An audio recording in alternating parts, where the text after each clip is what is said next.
Ruben, I mean, it's eight Premier League wins since you've been here. At some stage, you're going to have to accept that the way you set up your team is just not working.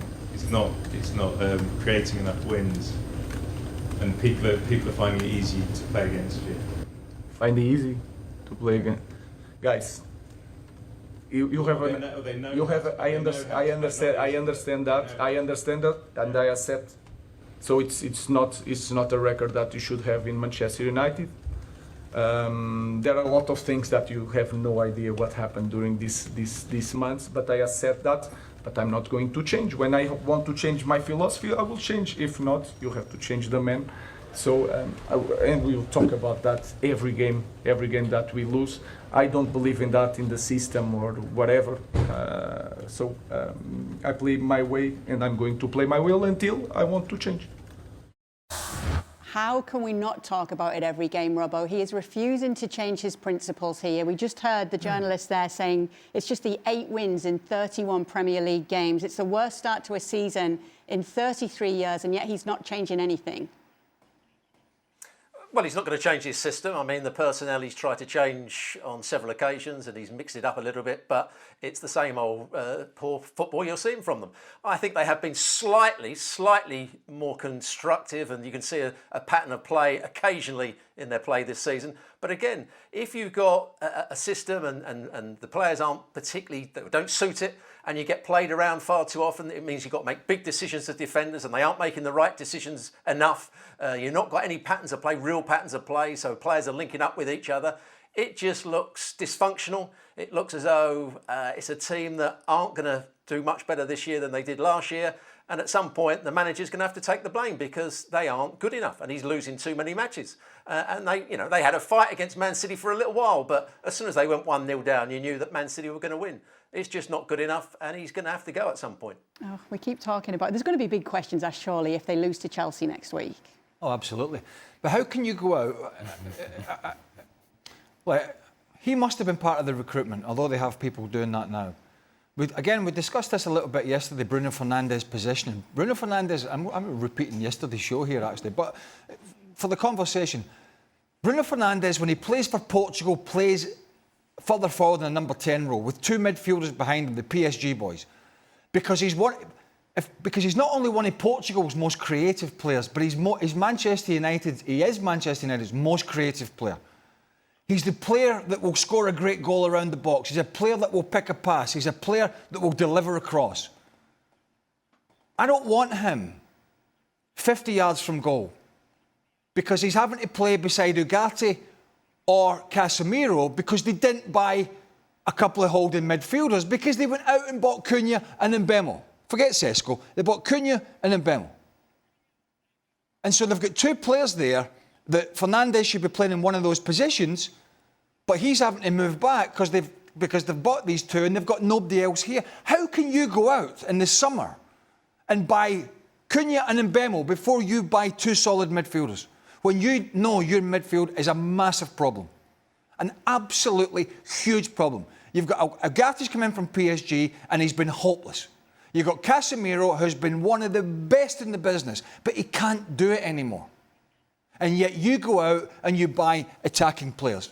And then you take your most attacking player and you move him back into a position that he's really not comfortable with. Yeah, he'll get on the ball, but he's not really good at making challenges. He's not really good at tracking runs because that's not his game. It's absolutely bonkers. It's absolutely nuts that this club have gone this summer and thought, oh, we'll just have better players in the forward position. That will get us goals and we'll ignore the middle of the park. And we all know that when you ignore the middle of the park and teams, as Robbo said, play around you, you don't have legs in there, you don't have people that can win the ball and pass the ball properly, then even the weaker teams in the Premier League will find a way. And it just beggars, before we even get to the manager not changing system and talking about systems, that itself, that reality of how they have tried to construct this summer's transfer activity is absolutely nuts. Now, you just said that you don't want Bruno Fernandes 50 yards away from goal. He doesn't want to be 50 yards away from goal. You just mentioned structure there as well. Structurally speaking, there's a coaching decision made by Ruben Amorim ahead of the Manchester derby, ahead of playing against Manchester City, whose strength under Pep Guardiola has always been the quality of play they have in the middle third, in the central area of the field. And by design, Ruben Amorim decides we're going to have Bruno Fernandes defending alongside Ugarte against 4 Manchester City players, against 5 Manchester City players. And even Doku at one point sort of tucked in on an inside position as well and made himself available in an inside position. That's where the first goal from Erling Haaland comes.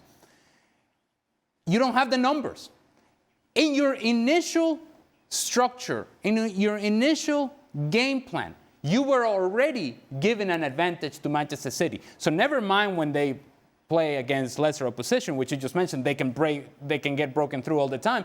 Imagine Manchester City, whose strength under Pep Guardiola, as I just mentioned, tends to be that area of the field. It was never going to work. And the fact that a manager then comes out and says, well, I'm not going to change it. Well, then you're not seeing it. You're not processing information. You're seeing your team being broken through, and you are not making the adjustments necessary to stop that from happening, which by definition is the job of a manager. Robbo, let's imagine that Manchester United bring you in as a consultant. What are you doing? Are you sticking with Ruben Amorim, or are you letting him go? I think you'd have to let him go because, as he's just said, I'm not going to change what I'm going to do. This is my philosophy. This is what I've always done, and this is what I'm going to carry on doing.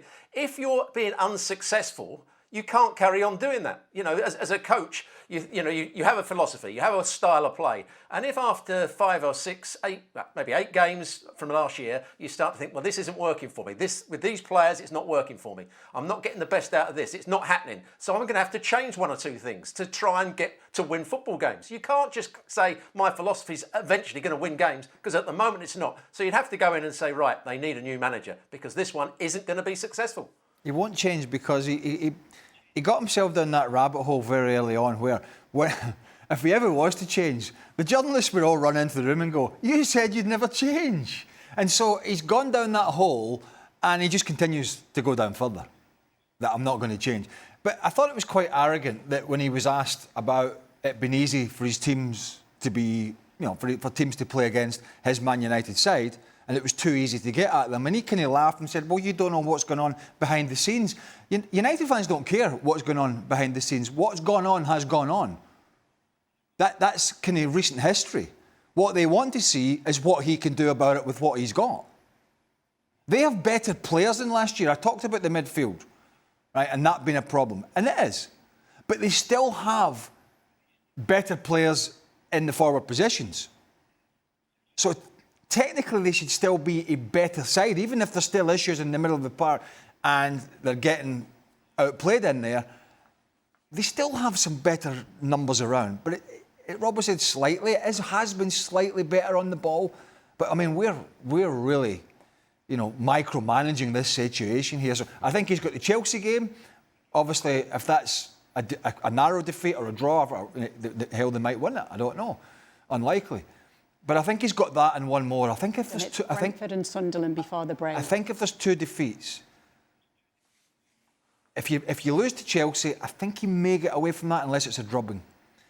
But Brentford, and with all the players that they've lost, and Sunderland, a team that was recently promoted, I don't think they're survivable for him. And rightly so if that was the case, bearing in mind the start they've had to this season and his persistence with just doing the same thing week in, week out.